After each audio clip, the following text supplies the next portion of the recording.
USDA logo, United States Department of Agriculture. Please place yourself on mute for the duration of the presentation. If you have accommodation needs, please refer to the instructions on the screen. These instructions will also be placed in the chat for future reference. I would now like to introduce Paul Wester, the Director of the National Agricultural Library.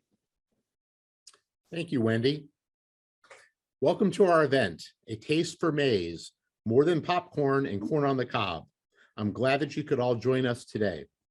Before we proceed any further, I would like to offer a land acknowledgement for the location from which this event is originating today. Every community owes its existence and strength to the generations before them around the world who contributed their hopes, dreams, and energy into making the history that led to this moment. Some were brought here against their will, some were drawn to migrate from their homes in hope of a better life, and some have lived on this land for more generations than can be counted. Truth and acknowledgement are critical in building mutual respect and connections across all barriers of heritage and difference. At the USDA and the National Agricultural Library, we believe it is important to create dialogue to honor those who have been historically and systemically disenfranchised.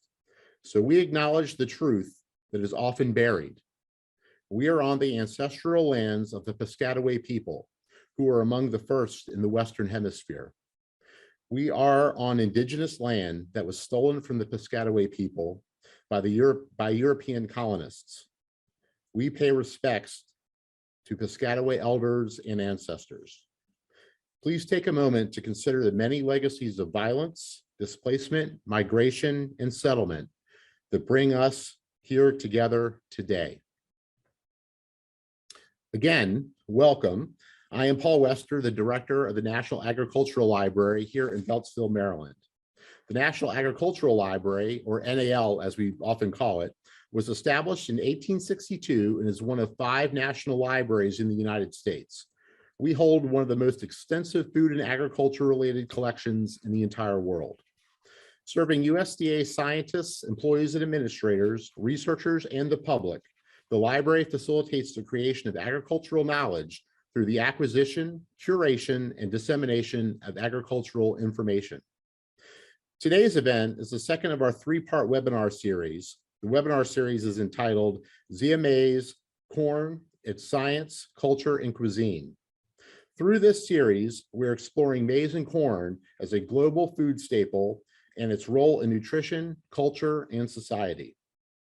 We aim to cover the USDA's strategic priority areas of sustainability, environmental and social justice, and nutrition security through these events. During today's webinar, we will explore the culinary aspects of maize and corn. We will celebrate the cultural heritage of maize and corn with 3 chefs as they share their expertise in Salvadorian, Southern, and indigenous cuisines. Each chef will conduct a live demonstration of the recipe, and recipe details for each presentation can be found on the NAL website. So let's get ready to follow along with each of these live presentations. First, today we will hear from Chef Iris Jimenez. Ms. Jimenez is a chef and the culinary director of La Casita Pupuseria. She is a first-generation Salvadorian American chef who co-founded La Casita Pupuseria, a fast casual restaurant in the Washington, D.C. area. Prior to becoming a chef, she studied communications at George Mason University and worked as a general and marketing manager in the restaurant industry. Welcome today, Chef Iris. Following Chef Jimenez, Chef J.C. Couch will present. Mr. Couch is an executive chef at Restaurant Associates, as well as the owner of Chef J.C. LLC, a firm providing private chef services in the Washington, D.C. area. He takes pride in creating unique culinary experiences for all of his clients, from making customized menus, sourcing local ingredients, and watching his ideas come to life when preparing each dish. So welcome, Chef JC. Our final chef will be Chef Freddie Bitsui. Mr. Bitsui is a former executive chef at Mitsutam Native Foods Cafe, located in Washington, D.C.'s Smithsonian National Museum of the American Indian. He is at the forefront of preparing, presenting, and educating about foods indigenous to the Americas. Well, welcome, Chef Freddie. Following each speaker, whose presentation will run about 20 minutes, we'll have 5 minutes for question and answer. You can enter questions into the chat at any time, and they will be compiled during the presentations, and I will moderate the presentation of those and the answering of them with our guest chefs today. And we will have a final combined question and answer at the end of all the presentations, time permitting. So now join us in our first culinary demonstration with Chef Iris Jimenez, Chef and Culinary Director at La Casita Pupuseria. Take it away, Chef Jimenez.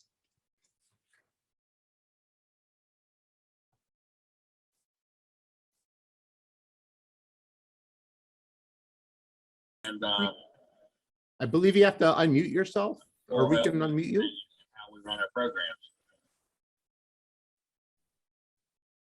So we primarily focus in the Prairie Fall region. You see a map here, the PPR as we call it. Hello. Hello, everyone. How's everyone doing today? I'm so happy to be here today on this webinar talking a little bit about corn and maize. Obviously, for me, it's a huge part of Salvadorian culture, Salvadorian food. And so I'm very excited to be able to share a little bit about how corn and maize are such an influential crop in El Salvador. Next, please. So even though El Salvador is the smallest country in Central America, it has been well known to serve very lively, delicious cuisine that has major influences by obviously the crop that we're talking about today, which is corn and maize. And obviously other ingredients such as sesame, beans, cassava, and tropical fruits. They are very important in our recipes and our food, and definitely important in everything we do as far as the food is concerned. Corn, sugar, coffee, rice, shrimp, and beef are the main agricultural products that you find in El Salvador. And as you can see the country here, it's kind of broken down into all the different parts. And you see Honduras and Guatemala are the countries that border us. And the Pacific Ocean is the ocean that is below us. Next slide, please. Corn is the main staple of Salvadorian food. As you can see in the pictures at the top, those are two of the dishes we're going to be making today, the atol de elote being in the middle and the riguas being on the right side. And of course, pupusa, which is our national dish, is one of the most important dishes that is made with corn. And among other things such as tamales, which is obviously really important dish that we use as well, and tortillas. Corn is grown in different varieties. The kind that we'll be doing today is actually a yellow corn, but in El Salvador, white corn is actually very popular and used in a lot of dishes, specifically in the masa that we use for the pupusa. And today, the crop that is most popular, obviously, is corn, maize in El Salvador. And most of the words, even in the way that we pronounce the different names of the dishes, are very traditional to the indigenous languages that were spoken before the Spanish came into the country. So that is still a very big factor about as far as how the words of like the actual words that we use to describe these foods and the names of the items that we will be making today. Next slide, please. Corn also is an important part of all Salvadoran culture, including in the making of toys. As you see here on this in this picture, these dolls are made with corn husk and they are dressed in traditional Salvadoran wear, dresses and head wraps. And then also there's other items made such as clothing, jewelry is still made with corn husk, specifically for like events and festivals. As well as drinks.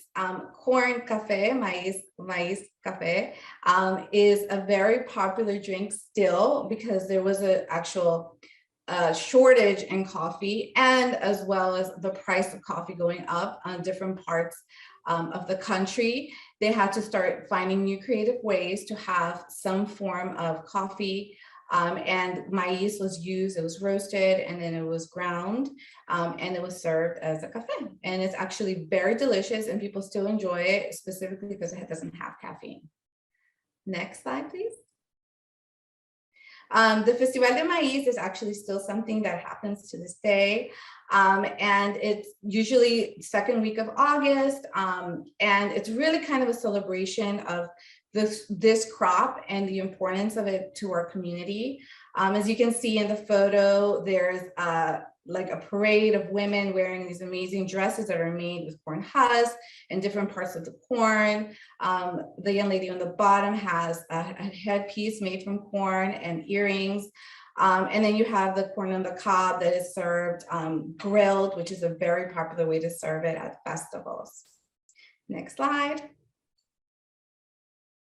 All right, well, let's start cooking. I'm very excited to now share the dishes that we are making, which is riwas and the atol de elote. So the first thing we are going to make is the riwa. And the most important part of this dish, obviously, is getting your corn ready. We're using, obviously, the yellow corn and for this dish, fresh corn. You can obviously get it, with the husks and remove it yourself, or you can also buy them with the husks removed as well, depending on your time, but that is the way you would do it. Then you would take it off your cob and then go ahead and place it here in the blender.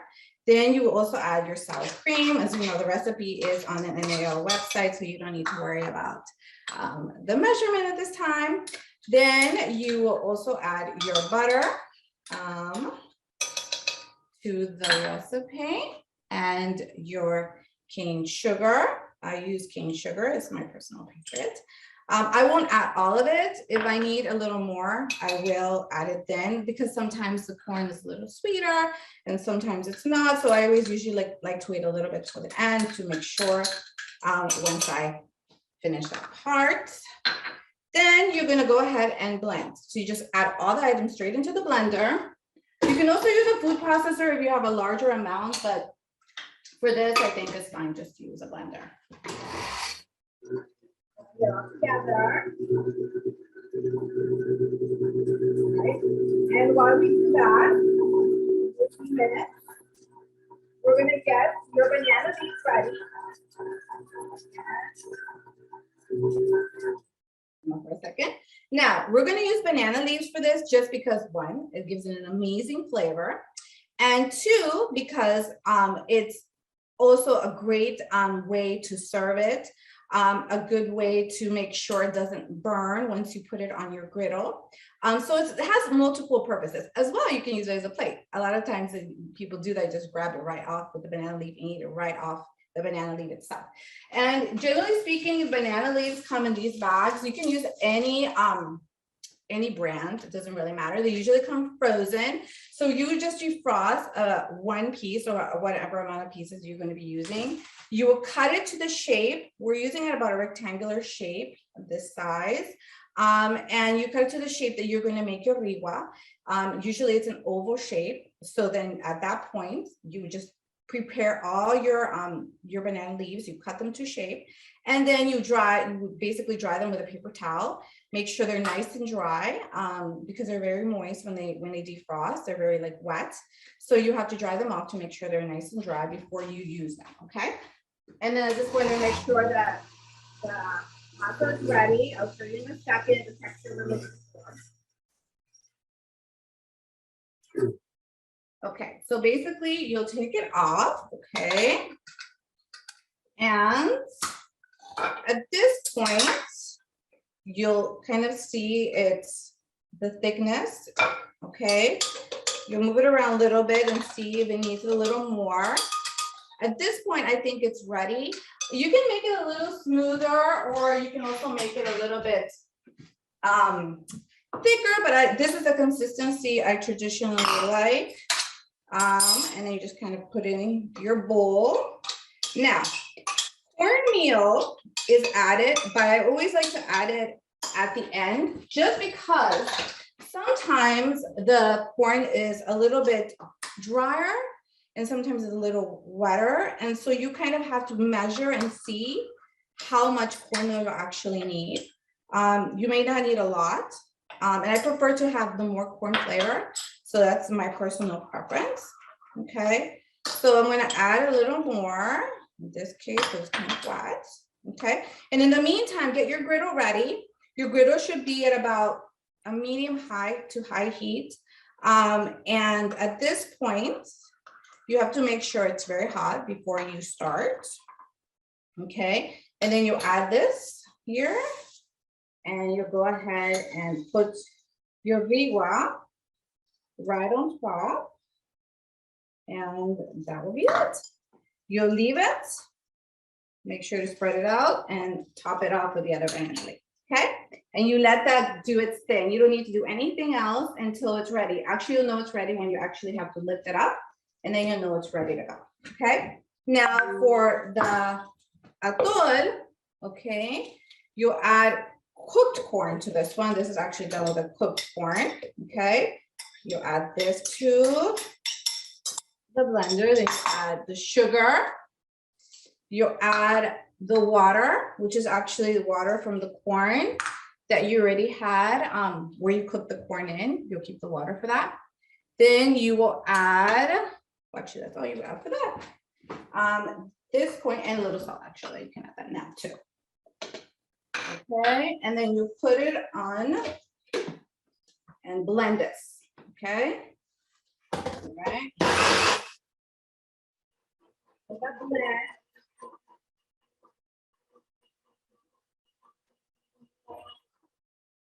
Got that. Then you go ahead and just strain it really quick into your pan that you're gonna make it in. Okay, so let's just show you here, just strain it right through here and straight into the pan. Just kind of push it in with a spoon to make sure you get it all through.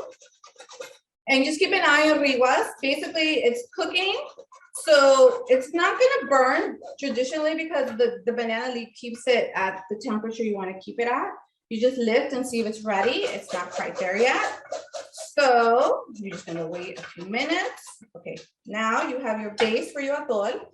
You go ahead and add it to the pan. At this point, you're going to add a piece of cinnamon bark. Okay, it's a little different than your traditional cinnamon stick. It's like a bark you actually find in Latin markets. And then you add your milk. We're using regular milk for this, but you can also use different milk. You can use almond milk, cashew milk if you wanted to make it dairy free. And then you'll make sure to put it at your high heat. And at this point, you will start to add your cornstarch in water. Okay, you're basically mixed in water, cold water to make sure, because that's the way you have to do to make sure that you don't get, any clumps when you're actually starting to mix it up. And then that's it. You're going to keep on mixing, mixing, mixing until you get it to the thickness that you're looking to have. And at that point, we'll let that go. Once it is ready, which is this version here, you can see it's already done. I had made one before. You're going to add your fresh corn and a little cinnamon. And it should be thick enough where it's an atol, but not thick enough where you have to eat it, like drink it with a spoon. You have to actually be able to drink it out of the cup. So that will be that. And then I actually have a rigua here ready, so you can see as well. So basically you're going to wait for it to have this golden color and serve it right on the banana leaf. And I served it with some cuajada, and I have crema as well, which is basically sour cream with a little bit of milk and salt. Okay.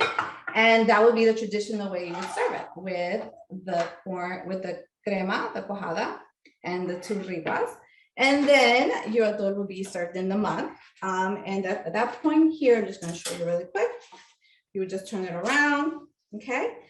And just kind of see, that was the color you'd be looking for. And that would be how that would be. So basically this would need a few more minutes. You just kind of keep on turning it until it gets to the thickness that you want.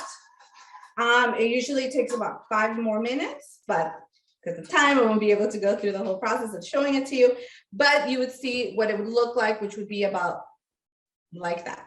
And you just serve it in the mug and it's perfect, served hot. It's perfect. It's wonderful, wonderful Salvadorian comfort food. And the rigo as well. Take about another 3-5 minutes. Once you can completely take off the leaf, you know it's ready. And it usually takes about 4 minutes on each side, depending on the thickness. And the oval shape is a traditional shape that you would do, but you could also make them circular shapes if you want it to be like a pancake style. But it's perfect, it's simple, and really the important thing is that you're focusing in on that corn ingredient. Thank you so much.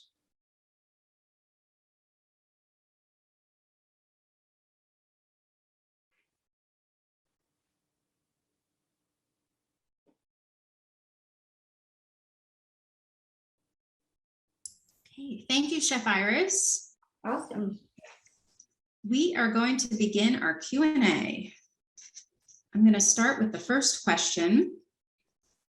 Chef Iris, how has Salvadorian gastronomy been defined by Maize? Well, Salvadorian gastronomy really has its roots in indigenous cuisine. And so when the indigenous people of the country started to really use corn in different ways, creative ways, from drinks to using it as part of their masa flour, to using it for different dishes, for tamales, it really started to incorporate itself in everything that we did. So I think that's what, and it's also one of those ingredients that's easily found all throughout the country. So it's also great because it gives the opportunity for everyone to be able to use it, enjoy it, in an affordable way. Yes. Okay, that's good.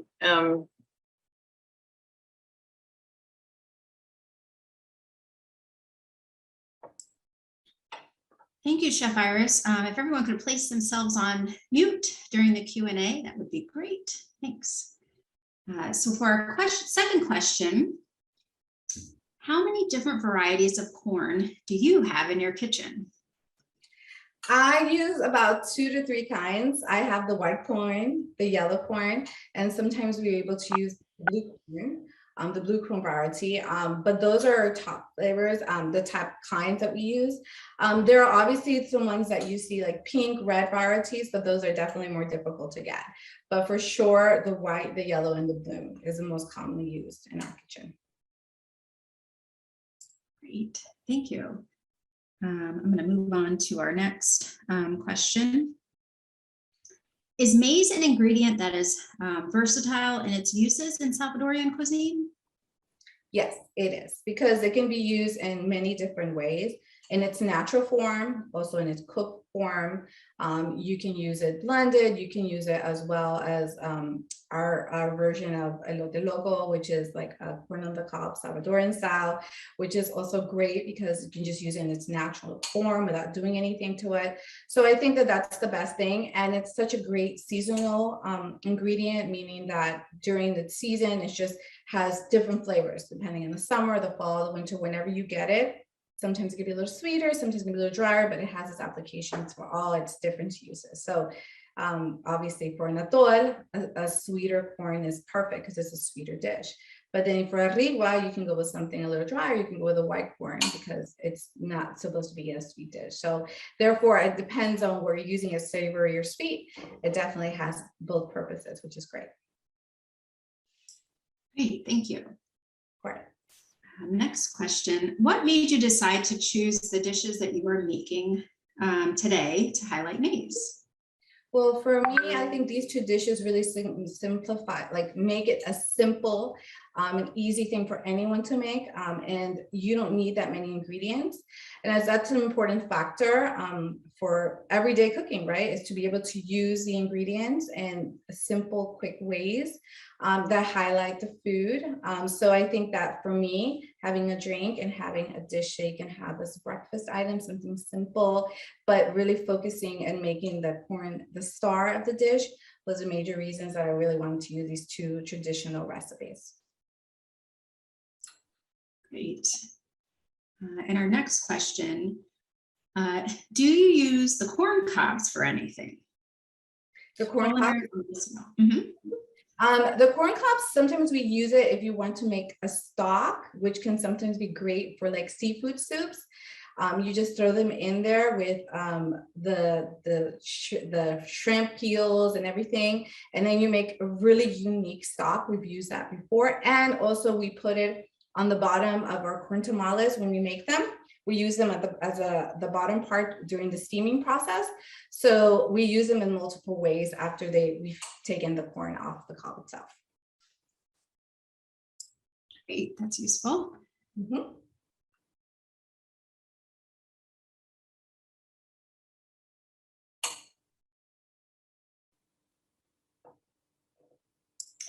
Taking myself off mute. Next question is, could you tell us where you can purchase banana leaves? I'm sorry, where you could purchase which? Banana leaves? Oh, the banana leaves, yes. You can purchase them in any Latin market. You usually would find them in the frozen area of the Latin markets or international markets as well. They're very commonly used in Caribbean cuisine as well, so you would definitely find it in that area. And they come in different brands. The most important things are just the banana leaves. And you should keep them in your freezer and only defrost them as you need them. So just take out the ones that you need and then keep the rest in the freezer. They hold better in the freezer. Great, thank you. Of course. All right, another question from the chat. How do you complement your dishes with protein sources? Oh, that's great. Well, obviously with these dishes, for the riguas, you can definitely add beans, which is also very common, like a refried bean on top, which would be a great way to add something to this. But for example, in our pupusas, we use many proteins. We fill them with chicken, beef, pork.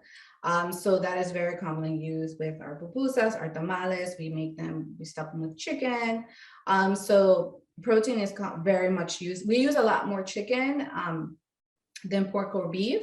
Chicken is our most commonly used protein, but for sure that is a way that you can definitely add protein to your dishes with corn. Thank you. Okay, next question. Is it possible to freeze your recipes if they're prepared in advance? You can freeze, I would say, the base. For example, for the rigua, for the atol de elote, you could freeze the corn mixed with your water, with the corn water, your sugar and your salt, and freeze the bases. And you can actually, put them in little freezer cubes and take them as you need. And then at that point, when it's time to use it, just put it in your pan and then let that, defrost, and then add the milk and the other items and finish it that way. So you can definitely start the base. And then with the riguas, you can also freeze the masa itself before cooking it. And then at that point, you can as well take it out, defrost it, and then, cook it from that point. So I would recommend freezing it in its natural state before you're cooking it, because I think once you cook it, then it kind of loses that banana leaf flavor. It doesn't have that intensity as much. It tastes best from that point once you actually put in the banana leaf. Okay, great. Thank you so much. Sure. Well, that concludes our Q&A with Chef Iris. Is there anything else you wanted to add before we transition to our next chef? Of course, yeah. So thank you so much, everyone. If you'd like to get any of these recipe or ideas, or also just come and try these items, we have them at La Casita Pupuseria, all locations, as for the riguas and the atol de elote, and many, obviously, corn-based dishes such as pupusas and tamales. You can follow us at La Casita Pupusas. You can follow me at Chef Iris Jimenez, where I also share different recipes and a little bit about the culture of these food items. So I'm really excited to be here today and spotlight El Salvador and all their wonderful food.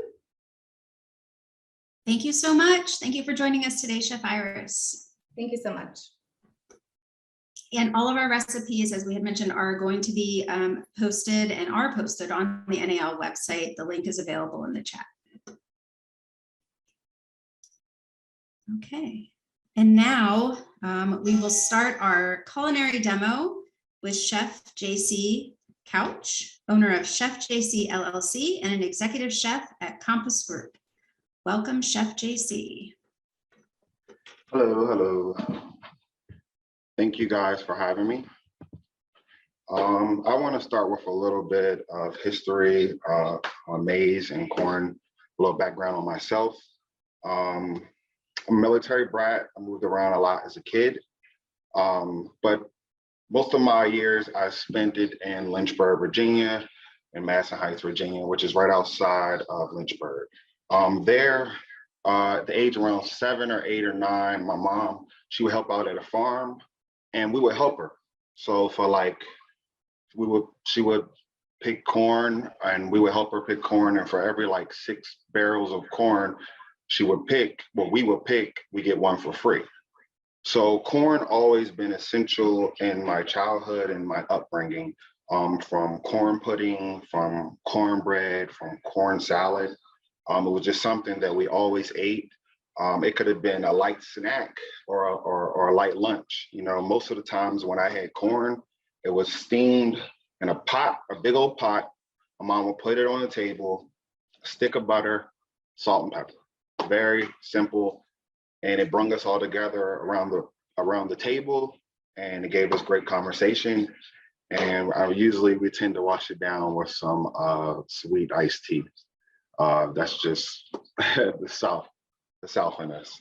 So that's just a little bit about corn and what corn means to me. So I want to go ahead and go into our recipe for today.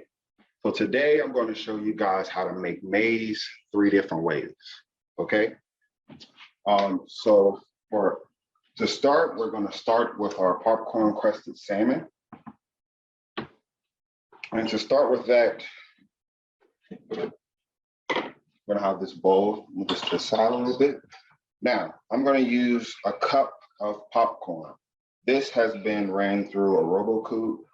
You can use a mixer, you can use a bullet, you can put it in a bag and go to town on it with a spoon or a rolling pin, as long as it's been crushed, okay?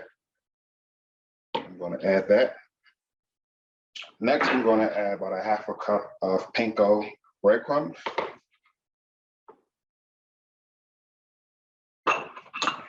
Next, I'm going to add some dried parsley.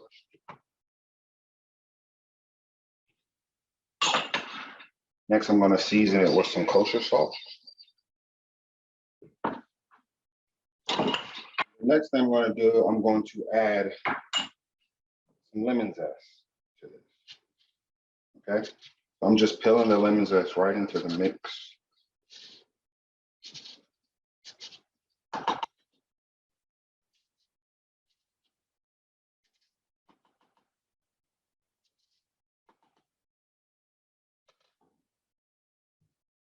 I want to just kind of stir that up.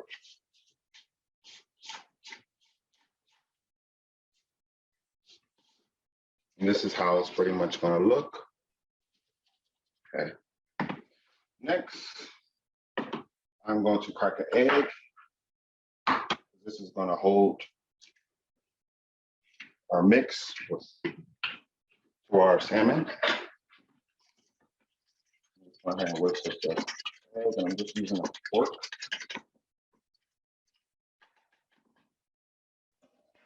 Okay, so now we have our egg mix, and we have our bread, our popcorn seasoned mix as well. Okay, I'm using about a 5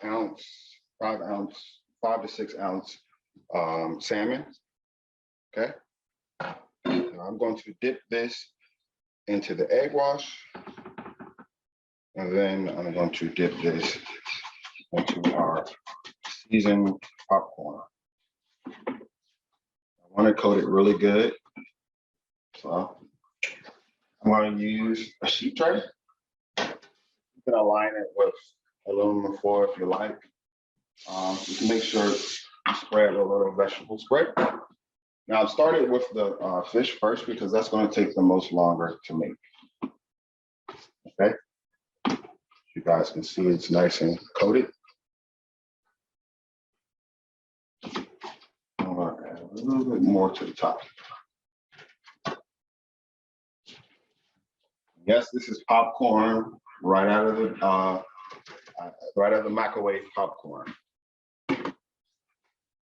Now, as you guys see that it's on there, I'm going to take some vegetable spray and just spray the top because I want it to be a little golden.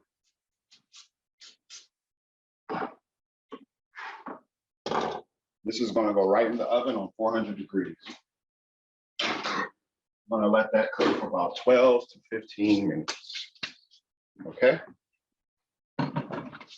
Next thing we're going to do, we're going to go ahead and work on our fire roasted corn. I'll move this stuff away.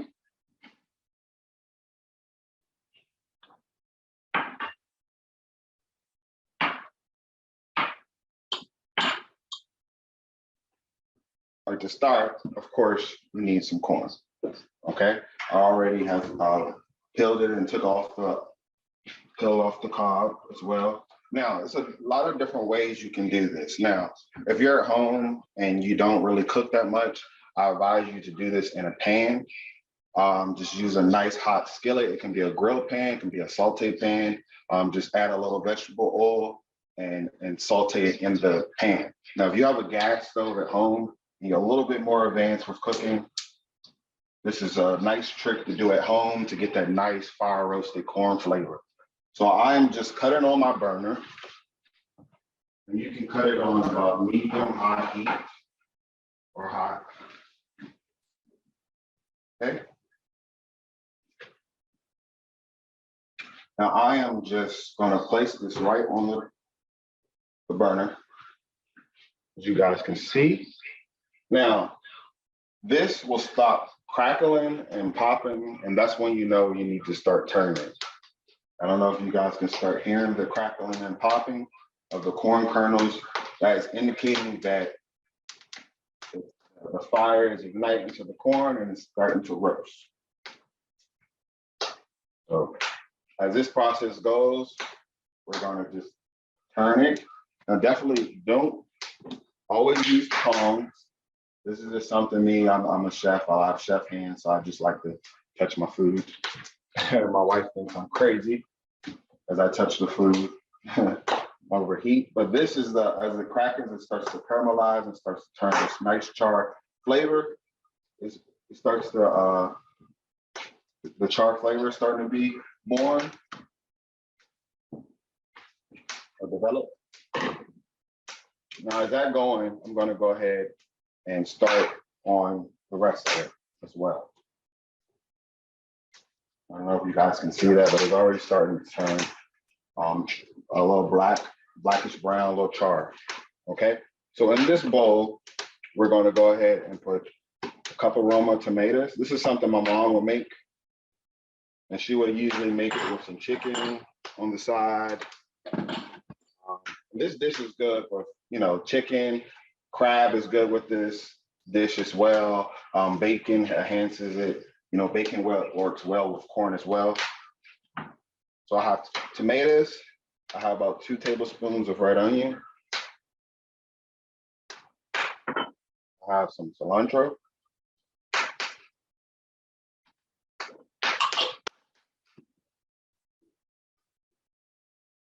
Still just turning it. Some lime. What I'm going to do is use the palm of my hand to loosen up the lime. So when I start to squeeze the lime, the juices will come out much more easier. I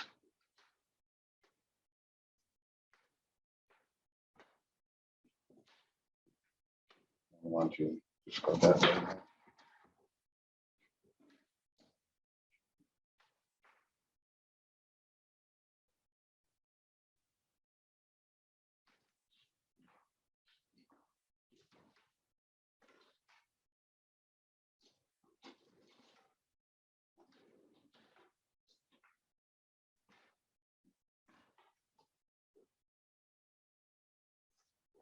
As you can see, guys, my corn is nice and charred. I don't want the whole thing charred, but I love them charred bits that you're gonna get inside of this dish. It definitely changes the flavor and enhances the dish. I'm gonna put this to the side for right now. What I'm gonna do is I'm gonna hold the top of the, it doesn't matter what end, I'm gonna hold this end because it's connected. So I'm gonna go ahead and take the kernels off. And yes, with this, the corn can get a little messy, it can go everywhere, but it's all good.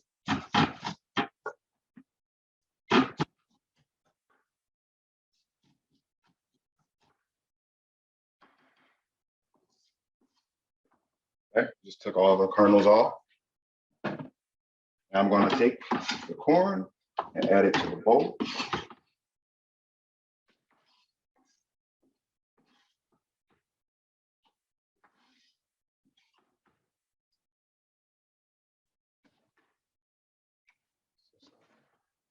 Now I'm going to go ahead and squeeze lime juice in there. And I'm going to use the whole thing. I like the acidity that adds to the dish.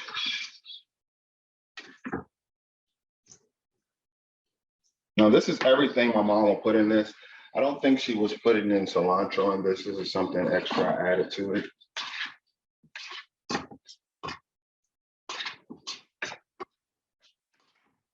But where I'm from, we utilize the things that we have, and corn was something that was really always in my household. Now, as I tell everybody, when you're making this dish, no matter you have the recipe or not, always taste your food. I add a little bit more salt.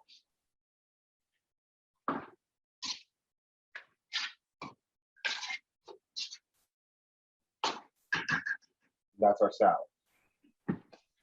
All right, so for our last component of this dish is going to be our sweet corn puree, which I already has got that started a little bit before we had got on, but I'm still going to break down the process to you guys. So what I did was took some yellow corn, I blanched it in some hot water for about 2 minutes. I put it into a Vitamix. You can use a mixer, or you can use a stick blender, or you can use a bullet to mix up these ingredients. So I'll put yellow corn, heavy cream, and butter and salt. Okay, mix those ingredients up in the Vitamix. And what I did was use the fine mesh strainer, or what we call in the culinary word a chinois, and I strained it so I can get a nice, more smoother sauce. And if you don't have a fine mesh strainer, that is fine. You will have a more of a rustic sauce, but it still have the flavor.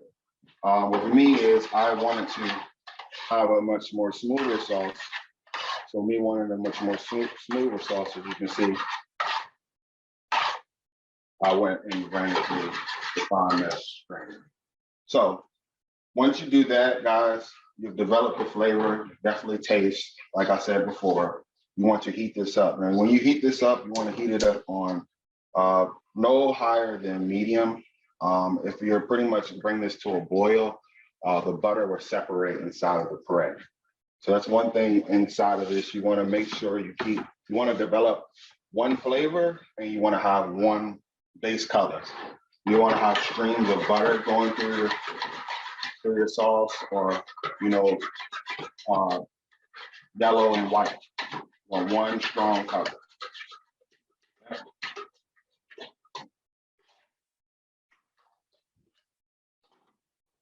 I'm just bringing this to one. Now, I already knew that the salmon was going to take a little bit longer, so I definitely cooked it ahead of time. So I'm going to go ahead and plate this up to you. I will plate it.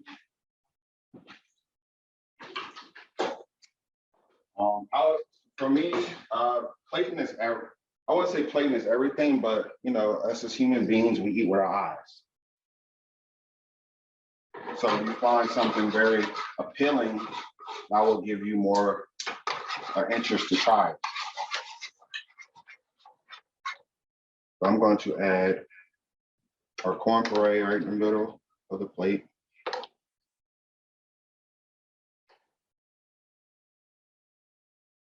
that.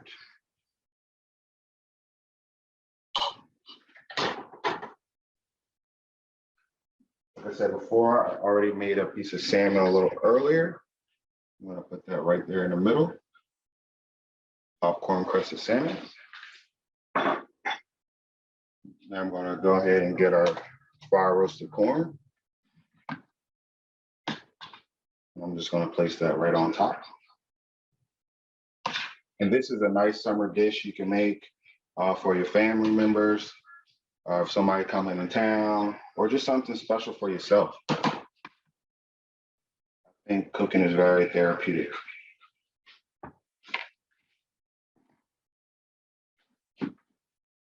Okay, and then I have for some elevation and some color variation, I have some curly green onions, which I just kind of peeled my green onions and added and shocked them in some ice cold water.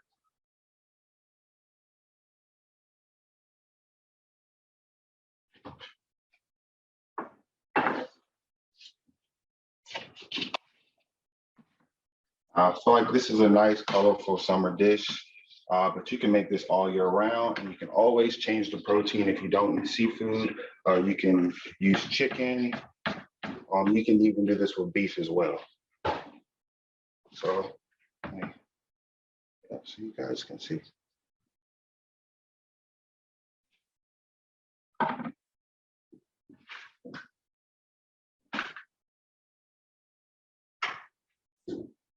And you can plate this in a bowl. It doesn't have to be this. You don't have to go crazy on the plating.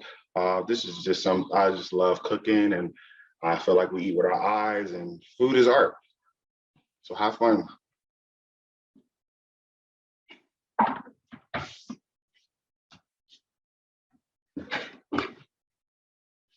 All right. So I'm open to any questions if you guys have any questions for me.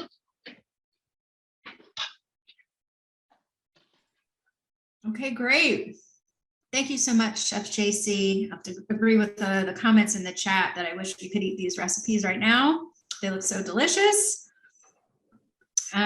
We have several questions for you in the chat, so I'm going to just get started. Okay. Okay. I think there was some questions back and forth in the chat, but I'm going to repeat it just to confirm in the beginning of your recipe. Is the popcorn already popped, or is it in the kernels? Yes, it's already popped. So you want to go ahead and pop your popcorn as you normally would do, and then that's when you want to crush it up.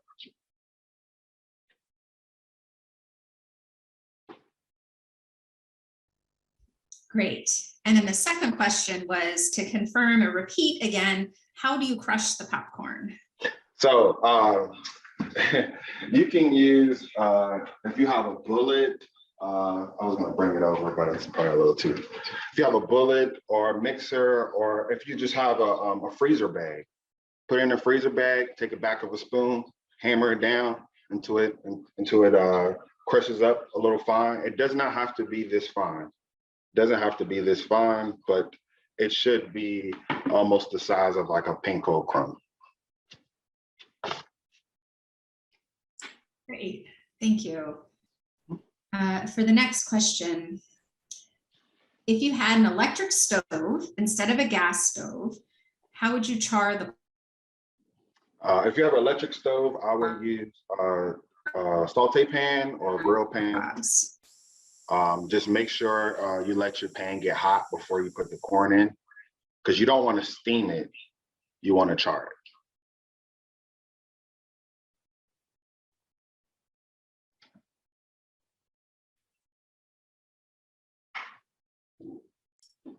Okay, great. I know I'm having some slight connection issues, so hopefully everyone can hear me and see me. Yes. Okay. Right, so for the next question, is it important to roast the corn while it is on the cob, or can you remove the kernels from the cob and roast the kernels in a hot? Yes, you can put it in a hot pan. If you have some kernels, if you take the kernels off the cob, or if you have some in the freezer, let's say if you're using some out the freezer, you take it out the freezer, you want to thaw it out first, because we know everything that's frozen, it absorbs a lot of water. So you want to make sure that all the water is out of there first. And then you would char it in a pan. Like I said, little oil. I would just use some spray oil. I use canola oil. And I just spray the pan and saute it, and it'll get a nice char. But if you're using something that's frozen, please make sure it's thawed out first, because if not, all it's going to do is steam. Great, thank you. All right, moving on. So the next question, flavor profile that can be added. A flavor profile can be added. Bacon, applewood bacon goes great with corn. And it'll be great added to this dish.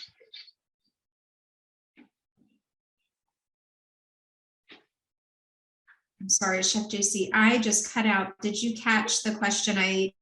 Yes, I had said bacon, applewood bacon. Okay, great. I'm going to turn off my video so I have better clarity and connectivity. Okay, next question. Is it possible to make this dish vegan? Yes. The only thing what you would change is I would use coconut milk instead of heavy cream in the puree. Okay, great. Can we use chicken or beef instead of fish? Yes, you can. Yes, you can. Great. So many questions. All right, the next question. When you crush the popcorn, do you remove the unpopped kernels first, or do you grind those up also? Oh, no, so you don't want to use those kernels, because those won't break down. And if they do break down, it'll be a very unpleasant taste as well. It'll be almost like having rocks inside of your sandwich crust. So I would definitely stay away from using the kernels that are not popped. Even if you don't want to use microwave popcorn, you can just buy some Smart Pop and blend it up just like that as well. But stay away from using whole kernels and blending that up.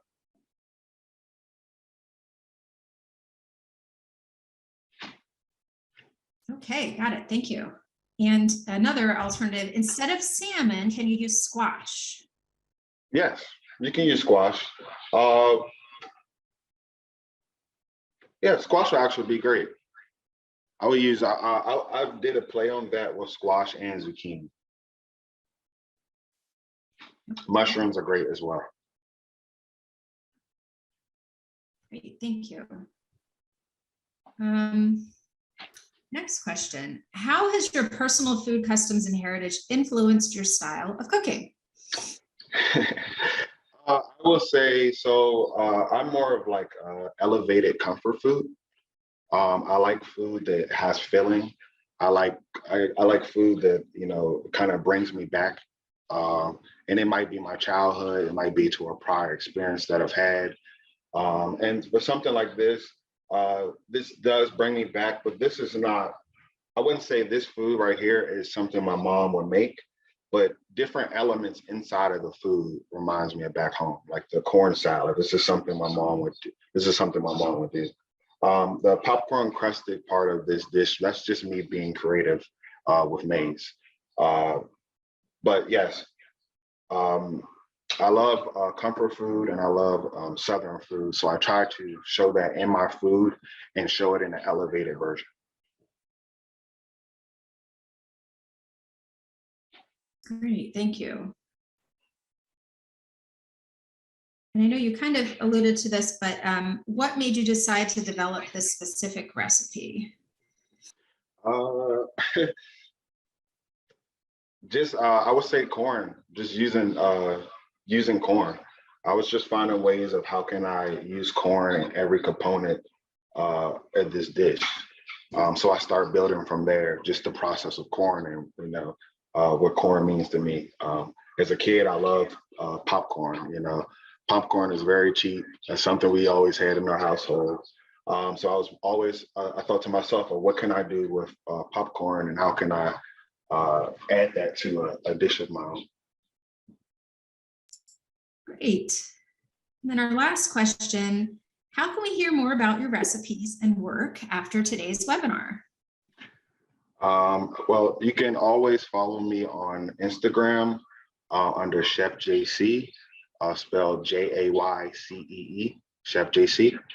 And my website, chefjc.com as well. I'm always cooking. I probably cook a little too much. In my free time, I'm cooking, and I work when I cook. So I'm always cooking up different things. So social media, the power of social media, it's a good way to utilize that to share recipes and share my art with the world. Thank you so much. Okay, well, we really appreciate your time, Chef JC. Please post any additional questions in the chat. And also Chef JC's recipe is available on the NAL website, and the link is posted in the chat. Thank you again. Yes, thank you so much for having me, guys.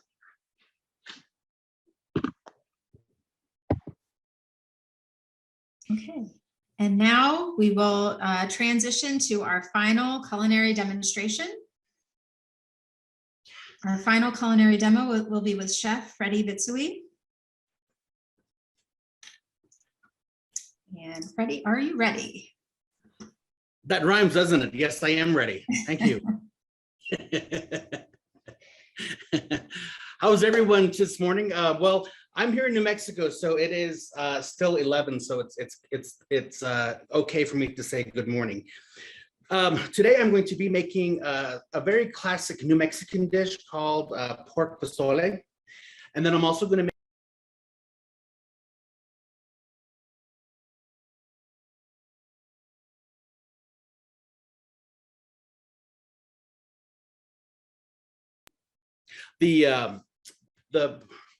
did you get all of that, or do I need to start over again?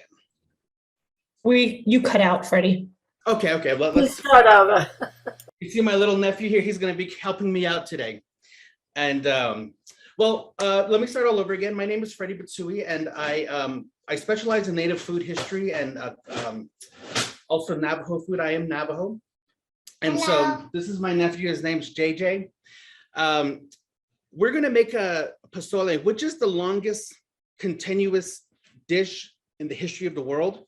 It's probably known to be about 5,500 years old. And what I mean by continuous dish is, even though the ingredients may be a little different, the technique and the main core ingredients, the corn, consistently stayed the same. So we have corn and chili in this particular dish. And as we progress through the history of corn, I think when we talk about the previous dishes, like the Salvadorian dishes and the Southern dishes that involve corn, a lot of times we tend to overlook what hominy is. And hominy is a step further from what we know as corn. But while we start talking about the history of corn and how hominy is made, let's go ahead and start this dish so we can talk and cook at the same time, all right? So the first thing we're going to do is we're going to make get the pasoli started. And pasoli is, it's spelled with this, you can spell it with an S or with a Z. So sometimes if you search the dish online, you can see it as pasoli or pasoli, okay? And what that means is a lot of people tend to think that pasoli is a Mexican word or a Spanish word, excuse me. It is, however, from the Central American region of this particular part of the world, what we know as Central Mexico. And it's a Nahuatl word. So tamales, next tamal, pasoli, all of these particular types of words come from the Nahuatl language, which is its ancestral background would be Olmec, Mayan, Aztec. Those are the particular cultures throughout history who speak Nahuatl. Okay, so we're going to put about three teaspoons of oil. Now, all you want to do is you just want to coat the bottom of the pan. Okay, so let me see here. Okay, so you just want to coat the bottom of the pan. Then we're going to put the pork in. Okay, what you want to do is just add a little bit of salt in there. you want a nice hot pan, okay? So we're gonna get everything mixed together in here. Now, there's some unwritten rules about pozole. This particular one is gonna be a red chili with pork, okay? You can, if you don't eat pork, you can do beef, the same exact recipe, but just change it from beef. But what we do with pork is we use a chicken stock. But if you're gonna use beef, I would suggest that you use beef stock. So you can interchange these particular types of ingredients. However, what's really amazing to me is that with pozole, there's kind of like this unwritten rule about making pozole with chicken. We tend to use green chili with that, okay? And there's just I don't know what it is. I don't know if it's just a flavor profile. I don't know how this unwritten rule came about, but it's very rare that you see chicken with red chili. You'll see it with green chili. And yes, I am in New Mexico, so chili is that part of our food culture here in the Southwest. And it is coming August, so it's chili season's coming up, okay? So we're gonna add some onion, okay, small dice. I really don't, when it comes to Native American food, I really do believe that it's more about flavor than presentation. And that's not a sloppy or lazy way of saying, well, I don't want to make everything pretty. Like a lot of French cooks say, oh, we got to make everything nice, small dice. That works, but the fact of the matter is for centuries, these dishes have been made. And I do believe that a lot of the flavor comes in the style of how these particular dishes are created and made. So if grandma does a rough chop, believe me, do the rough chop and it'll taste exactly how grandma makes it. Because if we do a lot of the French way of cooking, the food is going to taste a lot different and it's going to have a different feeling to it. So we're just going to do garlic. We're going to add a bay leaf. Oops, I dropped that one. So we're just going to add a bay leaf. See, this one is kind of small, so we're just going to add another. Okay. I'm going to incorporate all of that together. And then we're going to add about 3 teaspoons of oregano. Okay. Now, when you go to the market and then you see the specific aisle that says Hispanic foods, there's a great bag of Mexican oregano that you can purchase for only about $1.05 or $1.10. It's very inexpensive, but the flavor is there. So I think that will really enhance the food as well. So we're adding everything together. We're mixing it fine, okay? So what we're doing now is adding the salt. We want the onion to dehydrate with the salt. For some strange reason, whomever created the universe thought, okay, let's make the earth 70% water, about 70% water. Let's make the human body about 70% water, and let's make vegetables about 70% water. So what we're trying to do is with the salt, we're trying to dehydrate all that onion, and then we want to expose the sugar. The sugar is where the majority of the flavor of onions, that's what we're trying to extract so we can add that to the flavor of the food. Because in essence, chili is a fruit. Well, this is a bell pepper, but it's pretty much in the same genus when it comes to the plant kingdom. But it's a fruit because it has seeds on the inside, right? So it has a lot of sugar. And chili is the same way. So that's what we're trying to extract out of the onion. We want to get all of that sugar out before we start adding everything. Now, this is a very simple dish. The secret of it is to have its longevity cooked to where all the flavors come together, okay? So we're going to let that sweat just a little, and then we'll go ahead and start the salad. Okay, let me clean this up a little bit. I'm gonna move the camera a little, so please, if any of you get busy, forgive me, please. Oops. Okay.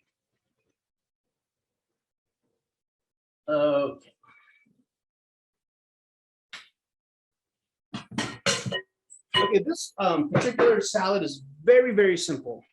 When it comes to my recipes and my food, I do believe that simplicity is very important, because when I first started cooking, when I was in college, I used to buy a lot of recipe books and recipe pamphlets, and just the complexity of these particular foods and also the expense takes a toll on people's wallet. It takes a toll on how we have such busy lives.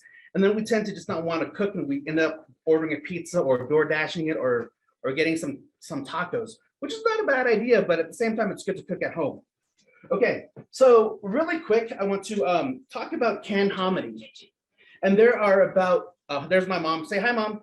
Hi. There's 3 things that I don't mind buying canned, and no chef will say no. Is canned hominy, canned beans, and canned tomatoes. Okay, those are things that you can get, because if you get dried hominy, it's going to take you about 3 to 4 hours to rehydrate them, and you don't really want to spend the time on that. And also, companies that make canned hominy are very, very practical and very authentic to how they proceed with the process. The only thing that I will tell you about canned hominy is please rinse it very well. That's really important, because the way that we make hominy is we shuck the corn off the cob, and then we get a different type of corn. It's called field corn. It's not your standard sweet corn that you get at your local market, but it's called field corn. And then we process it in a type of acid, like say some cultures use lye, some cultures use lime. And then we bring it to a boil. And then while the corn rests overnight, what will happen is the kernel will pop and get enlarged. Okay, so that's a lot larger than your standard kind of sweet corn kernel. But what happens is it removes the hull, and the hull, it's that little plastic thing that gets stuck in your teeth while you're eating popcorn. That gets removed, and then the inside, the germ expands. So what's happening is we're releasing the sugar, okay, because corn is very high in sugar. We're releasing the sugar, and we're expanding it, and we're increasing the protein. Because I think when we talk about a native culture and native individuals, we tend to kind of think of this hunter-gatherer, loincloth, just kind of eating berries off the tree. But it's a very scientific process when corn was invented. And corn is kind of the first GMO. But you know, in this day and age, we think about GMO as a bad term. But when you get human intervention with the vegetation, with what's natural, that's genetically modified. So we tend to think, okay, well, if it's GMO, it's bad. Not necessarily, because it took human intervention to make corn. Furthermore, it takes a lot more science to create hominy, okay? And I think that's what's beautiful about native food and the technology that we tend to overlook, because the Western Hemisphere, it gave 70% of the food that we currently eat globally, chilies, corn, and everything in that capacity. So just something to kind of think about while we're making these ingredients. Okay, so let's get to the hominy salad. We're gonna have some strips of bacon here. Now, you don't have to have the bacon in here, but in French, we call it lardon. I was classically trained as a French chef, so there are some things that I incorporate based on these particular types of dishes.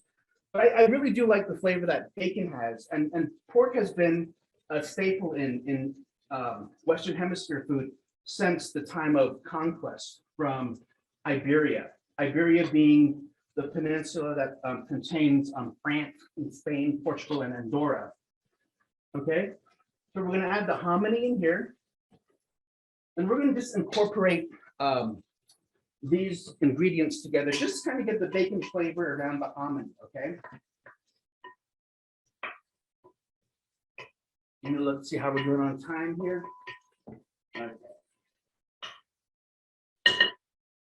So we're going to add some red bell pepper. Okay. Now we're talking about both dishes at the same time here while we get everything going. But when we think about peppers, like bell peppers, chilies, jalapenos, they're all part of the capsicum family. They're all peppers, okay? And the one key ingredient in peppers are the seeds, okay? See the seeds here in on the inside, the vein of the pepper.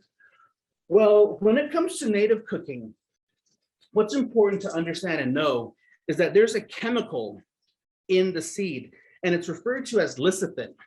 Lecithin is a natural chemical. It's a natural thickener. It's also in tomatoes. And you know, when we make like a tomato sauce or we make a chili sauce and it boils, we don't need to add any type of starch to have it thick. It just kind of reduces and it becomes thick on its own accord. Well, that's what the lecithin does. And in French cooking, what we just tend to do is we tend to get rid of all the seeds. But with native cooking, we want the seeds in the dish, especially if we're cooking like a soup, because it's a natural thickener to where we don't need to add any extra starch or like cornstarch, anything to add a thickening agent to the soup. It's already in the ingredient, and that's what's going to make it thick. Okay. Okay, so this is just about done. And I can smell the oregano here and the garlic.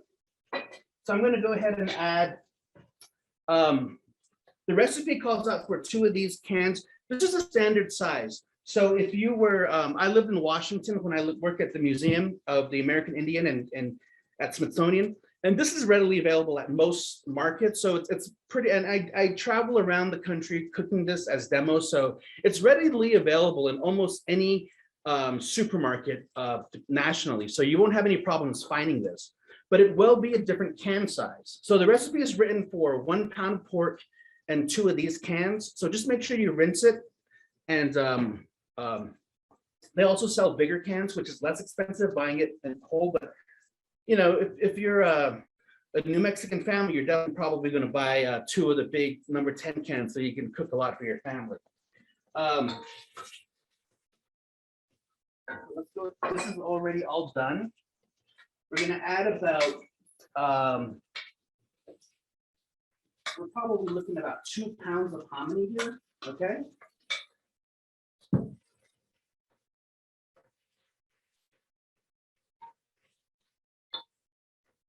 Okay, now I didn't have time to do it on today's demo, but there's this grocery store in the Washington, D.C. area called Harris Teeter. Here in New Mexico and Arizona, there in large supermarkets in the freezer aisle, you can find frozen red chili puree. This one particularly, it's jarred, but it still has the same effect. So there's no problem buying a reputable frozen pureed chili. Or if you want, you can just buy the dried red chilies in the bag that you can find in your Hispanic aisle, and then just constitute it with water, boil it and puree it and blend it. So you'll have no problem with that particular recipe. So we're just gonna add the red chili in here. Okay.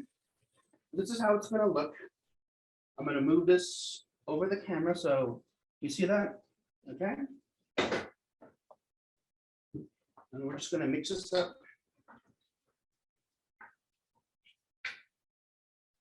Okay. Then I'm going to add some water in here. And we're just going to let that come to a boil. We're going to let that come to a boil, and then we're going to reduce it. Okay. Oh, we're going to also add some chicken stock. But at home, when I'm cooking at home, I like to use a chicken base, which is a very fine reduction of chicken stock, and it looks like a paste. And you can find it in your soup aisle. And it's a really good product to kind of have with you. Okay, now, so let's get back to the salad. We're gonna have the hominy. We're gonna have a little bit of onion here, so don't worry.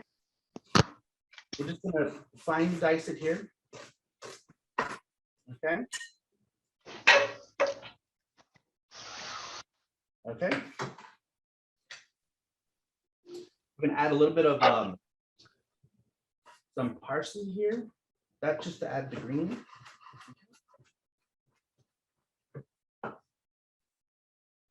And then we're gonna add some garlic. You just need to add 1 clove. Even if you double the recipe, you only need to add 1 clove in here because there's really no reason to add 2. Garlic is one of those multi-use ingredients where you don't really need to add more when it suffices. So, okay, we're gonna add some salt, some pepper,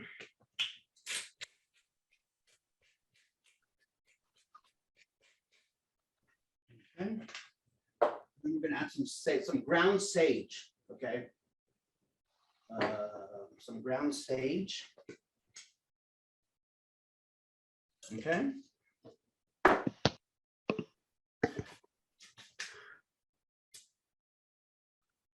Find my spoon here. Okay. So this is a very, very easy recipe, as you can see. Then we're gonna add some olive oil. Okay, if I can open this. There we go. I always find myself acting like one of those teachers in school that can't operate the VCR, but if you don't know what I'm talking about, clearly I'm a lot older than you are. Okay, so we're gonna add some lemon juice. Now, a lot of my recipes that deal with salads have lemon or lime because vinegars were not really used in the form of cooking. And I tried to stay true to the Native American flavor, especially when it comes to these particular dishes. Okay, so I think we're going to do just one. Okay. And then we're going to get a plate here. We're going to get a little bit of watercress. Now, if you don't like watercress, I like the pepperiness of watercress. I think it has a really great feel to it. Like JC said, Chef JC said, taste your food. Okay. Okay, that's really good. We're just going to scoop it on top of the watercress.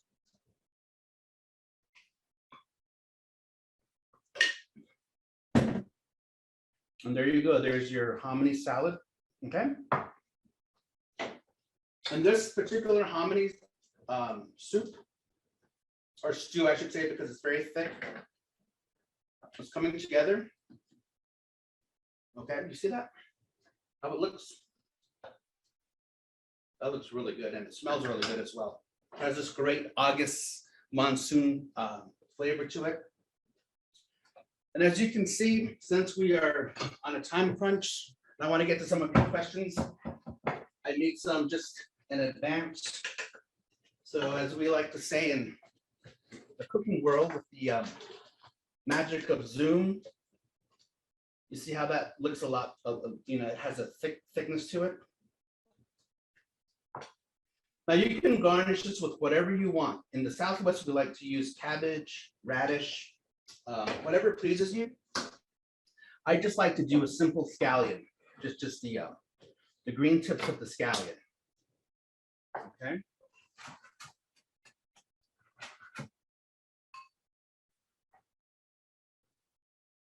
And there we go. We have our 2 specific dishes here for the event. We have the red chili pasoli, pork pasoli, and then we also have the hominy salad with watercress. This is continuing to cook here. And trust me, I'm going to be saving this later for for an afternoon snack. So please, by all means, if you have any questions, I'm here. So go ahead and shoot. Hey, thank you so much, Chef Freddie, for your time. Thanks for sharing your family with us and explaining the process of cooking as well. It's really helpful. I'm going to transition over to our questions for you. Is there a way to make this dish vegetarian? Oh, yes, it definitely is. I like to use butternut squash because it's very meaty, it's very firm. And if you cut the, if you dice it to about 2 by 2, by the time you're done cooking it, it'll probably come down to the same size as the hominy. So it's very consistent. Yes. Great. And then instead of using chicken stock, use vegetable stock. That is a good thing as well. Okay, thank you. Mhm. All right, so our next question, are there any ingredients or flavors like watercress that kids tend not to like? Yes, kids don't like watercress, arugula, mustard greens, but what I generally like to do is I like to buy that mescaline mix, like if and they'll be completely fine with that. My little nephew that was waving, he doesn't mind eating a salad that has all of those the mixed greens in there. So if you're at your local market or supermarket, you go to the vegetable aisle. They're kind of like pre-washed and bagged. They have like purple leaves. They have romaine lettuce, and they have all these different types of lettuce in there. So if you want to use that instead of the watercress, by all means, it just makes it look prettier. So the more colors, the better. Like JC, I think, said you eat with your eyes as well. So I think it really does bring a lot of color to the food. Okay, great, thanks. Can you please explain how to make a DIY red chili oil again? Oh, yes. All you will do is I forgot to pick up a bag of the chili pods, but when you go to the Hispanic aisle, and I really hate saying that, but because that's what it's called. If you look up at the signs in the market, it'll say Hispanic foods. You'll see the bagged chilies. So all you need to do is put them in a pot of water, remove the stem of the chili pod, put it in a saucepan, and just cover it with water. Unless you want to be a little bit more bold, you can use vegetable stock or chicken stock, but water is just fine. And season it very well, and then just bring it to a boil and let the chilies soften. And then you can just pour it in a blender and puree it for about a good 8 minutes till it gets really, really smooth. And you have a red chili puree. Okay, great, thanks. All right, your next question. So tell us, where did you acquire all of your science knowledge about food? Unfortunately, I really wanted to make a lot of money when I was in college, or when I got out of college. So I decided to major in anthropology and art history.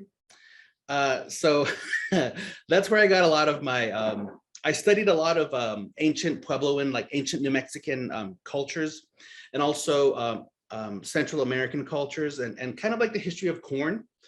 And I really kind of enjoyed it. So I decided to move over and go into the culinary world and explore the history of food in that respect. So studying food from the Iberian arrival, who we generally known as conquest, and then how food moved north and how corn kind of moved before that. Like, for example, corn didn't reach the northeast of the United States probably about 300 years prior to the arrival of the Pilgrims.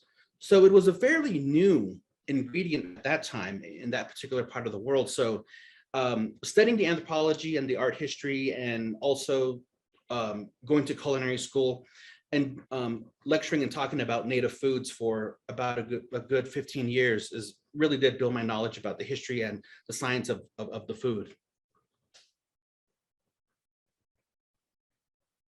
Okay, great, thank you. So can these recipes be made with any type of corn? No, it has to be the hominy. That's the key thing. If you use corn, it's just going to be a corn soup. Okay, so just keep that in mind. You can use corn. There's no, a lot of people do the same technique, but what they like to do is they just like to have about a 2-inch corn on the cob. They just cut them up in big chunks, and then they'll make the soup in that way without the hominy. So you can make the soup without the hominy, but if you change that ingredient, it won't be called pasoli. Got it. Thank you.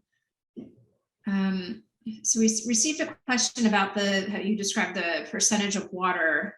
I guess, could you give us a little more detail on your understanding of the more than 70% of water, and I guess referring to what you were talking about? Maybe repeat what you had explained before. Oh yeah, the vegetable. Yeah, it's not an exact percentage, but it's about, like, the world is about 70% water.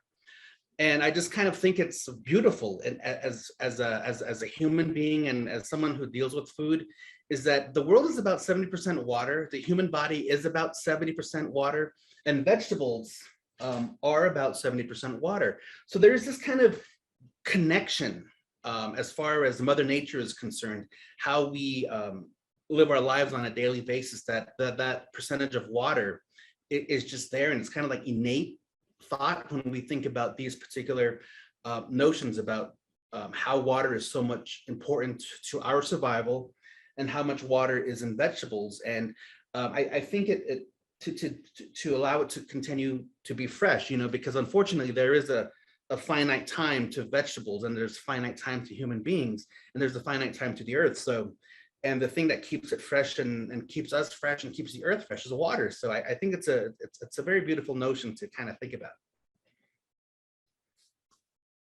Great. And last question, could you let us know how the audience can follow you, learn more about what you're up to next? Yes, I jokingly am saying that I'm going on my national tour of starting in August. I'm going to be doing some events in New York, Washington, Denver. Most of them are public, a few are private, but you can also follow me on Instagram. I have 2 different Instagrams. One is one word, it's just F John, Jon, Bitsui, Bitsoie, and the other is FJ, the letter J, BITS. Those are both Instagram. And also my Twitter is chef_FJBits. And my Facebook, I believe, is chef.freddie.bitsui. But if you're just kind of too lazy to look all of that stuff, just look up Navajo Chef Freddie, or just Freddie Bitsui. And not that I Google myself, but I heard that if you just search my name, a few of my links to my social network will pop up on there. And just let me take the time to say I really appreciate being asked to be a part of this particular event. I think having the perspective of native foods and how these foods kind of come into play, and New Mexico is a really big part of my life, and I like to promote a lot of things that come from New Mexico. Not like New Mexico has really identified themselves with their own version of pozole, as opposed to how different cultures in Mexico, different indigenous cultures in Mexico have their own versions of Pasoli as well. So it's great to share, and I really appreciate it. So thank you for your time, and thank you for being a part of me, and thank you for meeting my little nephew here, and thank you for I'm welcome to my mom's home, because that's how it is, so thank you. Thank you so much, Chef Freddie. We've enjoyed having you and all 3 of our chefs here today with us. USDA is an equal opportunity provider, employer, and lender.